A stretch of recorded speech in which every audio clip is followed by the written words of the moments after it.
Why does loving God always have to look tired? Like, what if it's alive? What if it's beautiful?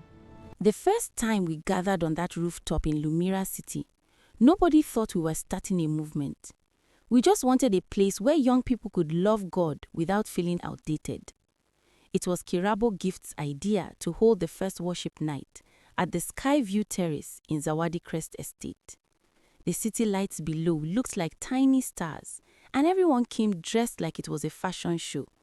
Girls with flawless braided wigs, bold colors, glowing skin. The guys in tailored suits, clean fades, polished shoes. It felt modern. It felt ours. Okolo Timothy stood in the middle of it all, confident and calm. He wasn't shouting. He didn't need to. When he spoke, people listened. "We are not here to copy old churches," he said that night. "We are here to burn for God in our generation." That was the first time he used the word flame. Kirabo stepped forward to lead worship.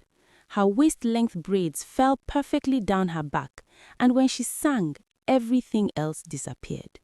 She didn't perform, she worshipped. People lifted their hands. Some cried quietly. Even the city noise below seemed to fade. Anna Kyomuhedo was already recording clips on her phone. She had an eye for angles. She caught the way the lights hit Kirabo's face, the way Okolo closed his eyes when he prayed. By the next morning, the video was everywhere. Gen Z rooftop revival was trending across Lumira City. That was how the Flame Assembly was born. Within weeks, we moved from the rooftop to a rented luxury hall near Mirimbe Heights University. Neon lights framed the stage. Cameras were installed. A professional sound system replaced the small speakers we started with. Anna handled the media team. Every service was streamed live. The growth was fast, too fast. Students who never stepped into church before started attending, not because their parents forced them, not because it was Sunday, but because it looked alive. It looked beautiful. Kirabo remained the heart of it. When she sang, people still felt something real. But slowly, she began noticing small changes. Before testimonies, Okolo would call people aside. "Tell it clearly," he would say. "Don't forget to mention how you are healed instantly." At first, it seemed harmless, just organizing. Then one evening, a girl came forward claiming she couldn't walk properly for months. She stood on stage trembling. Okolo prayed. She shouted. The crowd screamed. Music swelled. After service, Kirabo accidentally overheard the girl laughing with one of the media volunteers. "I told you it would trend," the volunteer said. Kirabo froze. The next morning, the clip had over 50,000 views. She didn't confront anyone, not yet. Meanwhile, Anna's influence exploded. Brands began reaching out. Christian fashion labels, event hosts, influencer brunch invitations in Kisanja district. She would sit in front of her ring light, braids styled differently every week, giving short, powerful messages. "Don't let anyone dim your fire. This generation will burn for Christ." The comments flooded in. Okolo started being invited to speak at youth conferences across Zawadi Crest State. He carried himself like someone destined for something bigger. He always talked about impact, legacy, expansion. Then, Nabira Christine entered the picture. She was not much older than us, but she carried herself like someone who had seen things. Calm, measured, sharp eyes. She began attending leadership meetings, offering guidance. Growth is good, but influence must be protected. Nobody questioned what that meant. The Flame Assembly became more structured. Media team, protocol team, prayer team, branding team. Even the prayer sessions had schedules now. Everything had to run on time. Everything had to look right. One Friday evening, a new girl walked in quietly. Simple dress, natural braids, no designer bag, no heavy makeup. She didn't look impressed by the stage lights or the cameras. Her name was Kwagala Linda, transfer student from Buwanga Valley. She sat in the back. She didn't shout. She didn't lift her phone. She just watched. Kirabo noticed her because while everyone else was focused on the stage, Kwagalale's eyes were scanning the room. After service, Kwagala approached Kirabo gently. "You sing with honesty," she said softly. "Don't lose that." Kirabo smiled politely, but the words stayed with her. That same week, leadership meetings became more intense. Numbers were discussed more than prayer points. "We crossed 100,000 followers," Anna announced proudly.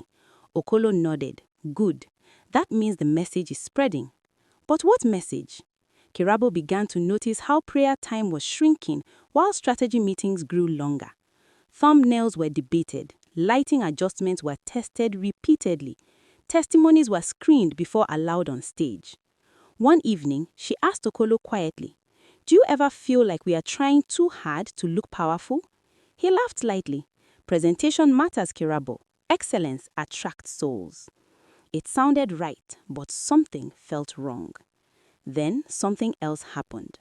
During a live service, a young man stood up unexpectedly and shouted, "This place is not what it seems." The music quickly rose to drown him out. Security escorted him outside. The stream cut briefly. Later, Anna edited the clip before uploading it. "He was just confused," she said dismissively. But Kirabo couldn't sleep that night. Her phone kept buzzing with notifications. More followers, more invitations, more visibility. Yet, she felt strangely empty. The next Sunday, Kwagala was there again. Same quiet presence, same steady eyes. During worship, while lights flashed and cameras moved around, Kirabo closed her eyes and tried to pray. For the first time since the rooftop night, she struggled to feel anything. When the service ended, Kwagala stood near the exit waiting. "Not every fire is from God," she said calmly. Kirabo's heart skipped. She didn't respond, she just watched as Kwagala walked out into the Lumira City night, leaving the lights of the flame assembly glowing brightly behind her. The invitations changed everything. Within 3 months, the Flame Assembly was no longer just a campus church. We were being flown to Kisanja district for private worship nights inside glass mansions with rooftop pools and gold chandeliers. Influencers, young CEOs, fashion entrepreneurs, everyone wanted to be seen at our gatherings. Anna Kyomuhedo was in her element. She coordinated outfits with lighting themes.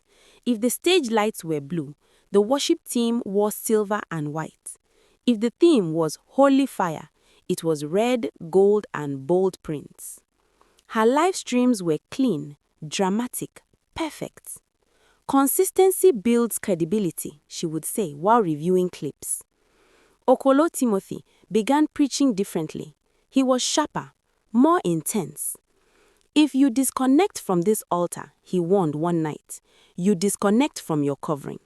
And when you disconnect from your covering, you disconnect from protection." The crowd shouted. Some cried. Kirabo Gift stood beside him, microphone in hand, listening carefully. Protection from what? After the service, she approached Nabira Christine privately.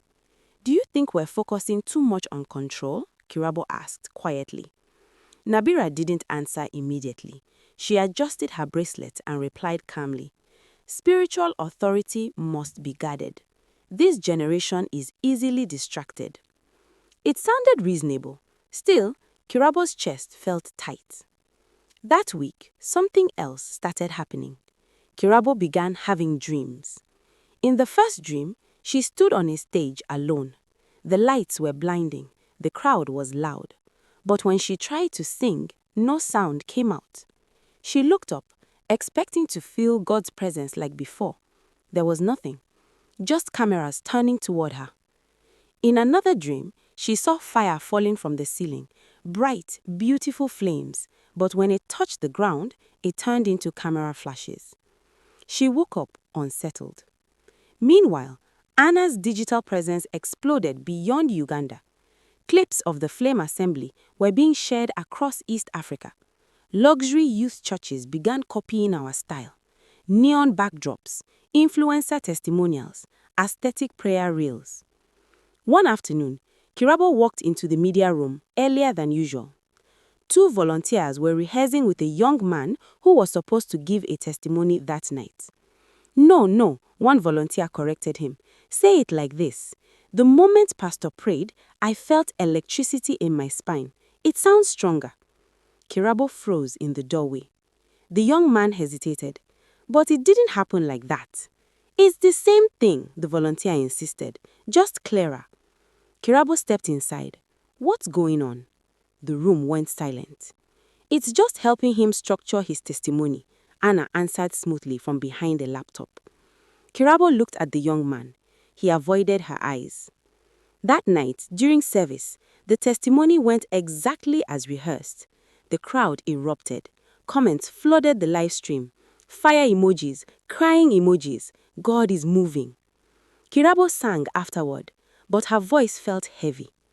After service, she stepped outside for air. The city lights of Kisanja shimmered below the mansion balcony. Kwagala Linda was standing there alone. You feel it too, don't you? Kwagala asked softly. Kirabo didn't pretend anymore. Something is changing.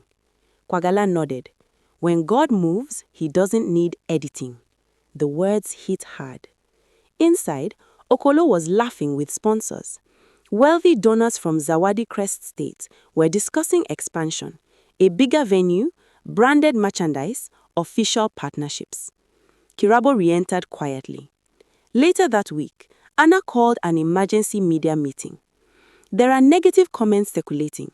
Some people are saying our miracles are staged. We need to respond aggressively. Aggressively? Kirabo repeated. Yes, Anna said firmly. We protect the brand. Brand. The word echoed in Kirabo's mind. That evening, a small Christian blogger posted a thread questioning the Flame Assembly's authenticity. Within minutes, Anna's loyal followers flooded the comment section, attacking him. Jealous. Clout chaser. Don't touch the anointed. Kirabo watched the chaos unfold online. Was this revival or reputation management? 2 nights later, Kirabo couldn't sleep again. She opened her phone and began scrolling absent-mindedly. A tagged photo caught her attention. It was from a private dinner held months before the Flame Assembly officially launched. She zoomed in. Okolo was seated beside a prominent political figure from Zawadi Crest State. The caption mentioned Youth Engagement Strategy. Her heart began racing. She kept digging. Another photo.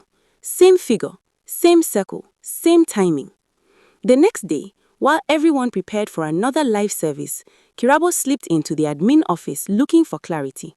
She wasn't snooping, at least that's what she told herself. On the desk lay a printed proposal document. She recognized Okolo's signature. At the top, Zawadi Youth Image Partnership Initiative. She flipped through quickly. Funding allocations, media amplification, youth mobilization through faith-based platforms. Her fingers trembled. Footsteps approached. She quickly placed the papers back exactly where she found them. Okolo walked in, smiling casually. You're ready for tonight? We're trending already. Kirabo forced a small smile. Yes. But inside, everything was shifting. That evening, when she stepped onto the stage, the crowd was louder than ever. The live view count crossed 200,000. She closed her eyes and tried to worship. Nothing felt the same. And at the back of the room, Kwagala stood again, calm, steady, watching. If you are enjoying this story, subscribe and stay with us. Kirabo glanced toward the leadership section during the final song. Nabira and Okolo were in deep conversation with a well-dressed man she had never seen before. When the service ended, Kirabo didn't greet anyone. She walked straight to her car, her mind replaying the words she had read. Youth mobilization, image partnership. The Flame Assembly was growing, but for the first time, Kirabo began to wonder, growing into what? The invitation arrived the next morning. The Flame Assembly had been selected to minister at the Zawadi Crest Youth Advancement Gala, a high-profile charity event hosted at the State House Pavilion in Lumira City. It was exclusive. Political leaders, business elites, media houses, the kind of event that seals influence. Anna was thrilled. "This is next level visibility," she said, already planning outfits and camera angles. Okolo looked calm, but there was something different about him. Focused, intentional. Kirabo didn't speak much during preparations. The proposal document she had seen in the office would not leave her mind. Youth mobilization through faith-based platforms. At the gala, everything was polished. Gold-trimmed decor, red carpet entrance, live orchestra. The Flame Assembly had a prime performance slot. Kirabo stood backstage adjusting her microphone. Her braids were styled neatly, her dress elegant but simple. She wasn't thinking about fashion tonight. She was watching. When they stepped onto the stage, applause filled the hall. Cameras from national media houses pointed directly at them. Anna was already coordinating a live stream from the side. Okolo delivered a powerful speech before the worship set. "This generation is not lost," he declared confidently. "We are aligned. We are ready to build the future of Zawadi Crest." The crowd clapped loudly. Aligned with what? Kirabo wondered. They sang. The performance was flawless. The applause was even louder than before. But Kirabo felt like she was acting in someone else's script. After they stepped off stage, a man in a tailored navy suit approached Okolo. Older, confident, surrounded by assistants. "Well done," the man said. "The youth numbers are responding exactly as projected." Projected. Kirabo slowed her steps behind a curtain, just out of sight. Okolo nodded respectfully. "Engagement is increasing weekly. The Flame Assembly's reach is stronger than we estimated." "Good," the man replied. "When the campaign officially begins, the groundwork will already be laid." Campaign! Kirabo's heart dropped. The man walked away. Okolo turned and almost bumped into her. For a second, their eyes locked. "How long?" she asked quietly. He didn't pretend to misunderstand. "Kirabo, this is bigger than you think. How long has this been planned?" He exhaled slowly. "Before the rooftop, before the first worship night." The words hit harder than she expected. "You used us." "No," he replied quickly. "We built something powerful. This partnership just gives it structure." "Structure?" Her voice trembled. "Or control?" Okolo's expression hardened slightly. "Do you think revivals grow without resources, without influence? We are positioning ourselves where decisions are made." "At what cost?" He didn't answer directly. "People are meeting God. Lives are changing." "Are they?" she asked softly. Silence sat between them. That night, Kirabo didn't go home. She drove to the small apartment Kwagala rented near the outskirts of Lumira City. Kwagala opened the door without surprise. "You heard it," she said calmly. Kirabo nodded. They sat on the floor. No stage, no lights, just quiet. "My pastor in Buwanga Valley warned me months ago," Kwagala continued. "He said a fire would rise among elite youth, bright, attractive, but mixed." "Mixed with what?" Kirabo whispered. "Ambition." The word stung. The next morning, social media exploded. A journalist had leaked documents linking the Flame Assembly's funding to a youth political strategy board. Screenshots of proposals began circulating, the same document Kirabo had seen. Anna's phone would not stop ringing. "This is sabotage," she shouted during an emergency meeting. "We need damage control immediately." Nabira remained calm but firm. "We respond strategically, deny direct involvement, emphasize spiritual mission." Kirabo looked at all of them. "So we lie?" No one answered her.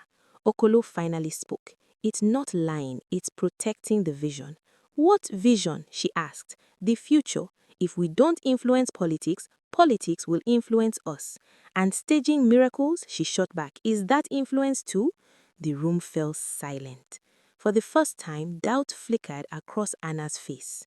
Outside, protest comments flooded their page. Some defended them passionately, others felt betrayed. Followers began dropping, sponsors paused payments. That evening, the Flame Assembly held what was meant to be a reassuring live service. The hall was still full, but the energy felt tense. Kirabo stepped onto the stage to lead worship. She looked at the crowd, faces that trusted them, young people searching for meaning, for truth. She opened her mouth to sing. Nothing came. Her throat tightened. Tears filled her eyes, not dramatic tears, just quiet, honest ones.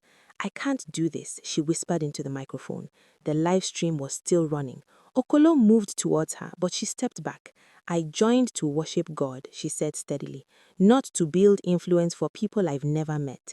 Gasps spread through the room.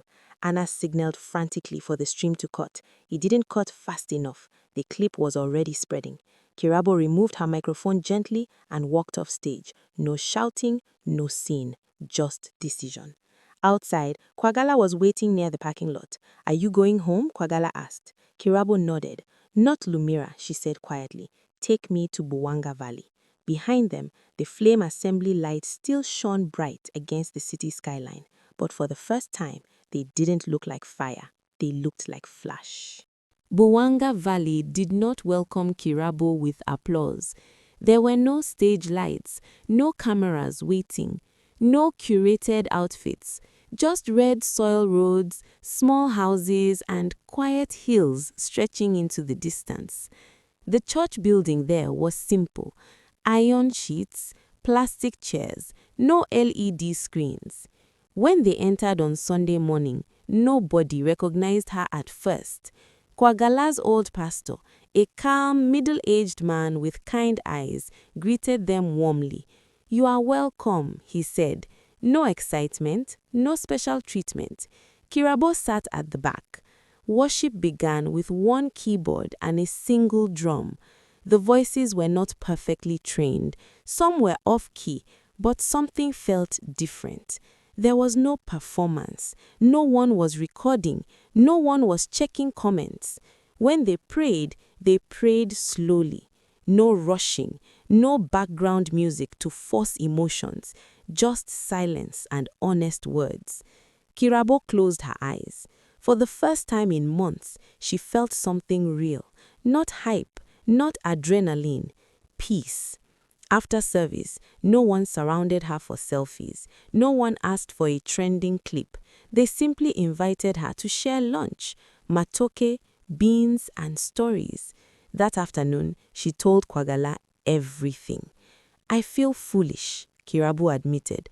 How did I not see it? You saw, Kwagala replied gently. You just didn't want to believe it. Back in Lumira City, the Flame Assembly was struggling. Sponsors withdrew completely after the leaked documents were confirmed. The political board publicly distanced itself. Media outlets replayed the clip of Kirabo walking off stage. Anna tried to salvage the narrative online, posting long captions about misunderstood strategy and kingdom influence. But engagement kept dropping. Nabira Christine released a carefully worded statement about spiritual alignment and stepped back from public appearances. Okolo Timothy attempted to hold the movement together. He announced a rebranding meeting, new direction, new messaging, but the crowd was thinner now.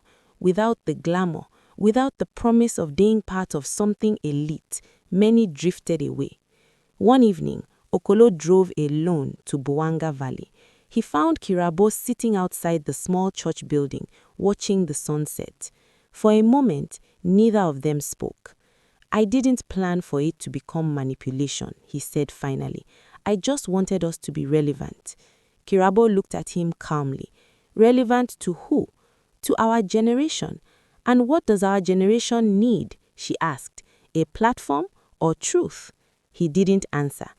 I believed we could influence from the top, he said after a long pause. That if we had power, we could shape things for good. And did we? She asked softly. Silence again.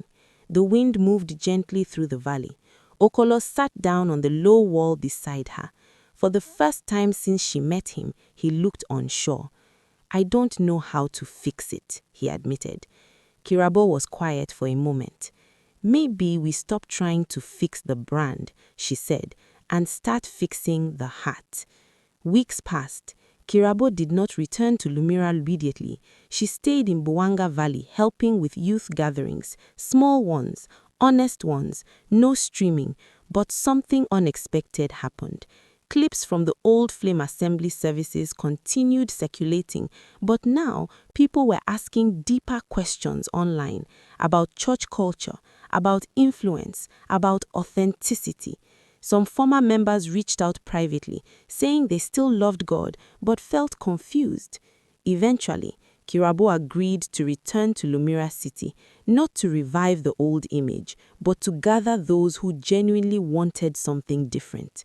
The first meeting was not in a luxury hall. It was in a modest community center near Mirembe Heights University. No neon lights, no special effects, just chairs arranged in a circle. Okolo attended quietly. Anna came too, without her media team. Even Nabira showed up, sitting near the back. Nobody was dressed for a photo shoot. The atmosphere was simple. Kirabo stood in the center. "We made mistakes," she said plainly. "We chased influence and called it impact. We protected image more than integrity. But God is not a brand." No dramatic music followed, just silence. Then one by one, others began speaking. Honest confessions, honest questions. They did not rename the movement. They did not announce a comeback. They simply started again. Smaller, slower, real. The Flame Assembly did not disappear completely. It changed. Not everyone stayed. Some preferred the old energy, the big lights, the elite feeling, but those who remained learned something deeper. Faith is not content. Anointing is not marketing. Influence without integrity burns out fast. And as for Kirabo, she kept her braids long, her voice steady, and her heart guarded. Sometimes the fire burns brightest when no one is watching. Now, let me ask you, if you discovered your church was connected to political ambition, would you stay and try to change it or walk away? Is influence always wrong, or does it depend on the motive behind it? Can Gen Z truly love God in a digital age without turning faith into performance? If you were Kirabo, what would you have done? Here is the truth. God is not against excellence. He is not against platforms. He is not against visibility. But when fame becomes the goal and God becomes the tool, something is already broken. Protect your heart, question what looks impressive, and never confuse bright lights for holy fire.